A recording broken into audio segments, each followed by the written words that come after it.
চারদিকে glass fitting করা একটা রুম বানাও। সাইয়েদনা সুলাইমান আলাইহিস সালাম গ্লাস ফিটিং করা রুমের ভেতরে ঢুকলেন। এই রুমে ঢুকার দরজা নাই, হাতে একটা লাঠি নিলেন, লাঠির মধ্যে ভর করে দাঁড়িয়ে রইলেন আর জিনদের দিকে তাকিয়ে রইলেন। জিনেরা এত বদমাশ ছিল, সাইয়েদনা সুলাইমান দাঁড়িয়ে না থাকলে কাজ করতো না, দাঁড়ায় না থাকলে আজও লোকজন কাজ করতে চায় না, ঠিক কিনা?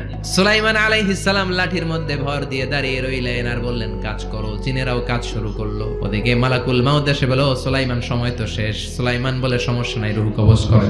মালাকুল মাউত ওইভাবে লাঠিতে ভর দেওয়া অবস্থায়, দারুণ অবস্থায় সাইয়েদনা সুলাইমান আলাইহিস সালামের রূহ কবজ করে নিলেন। উনি এমন ভাবে দাঁড়িয়েছেন, রূহ চলে গেল, লাশ হয়ে দাঁড়িয়ে রইলেন। লাঠির মধ্যে দাঁড়িয়ে আছেন, জমিনের মধ্যে লুটিয়ে পড়ে নাই। সুবহানাল্লাহ।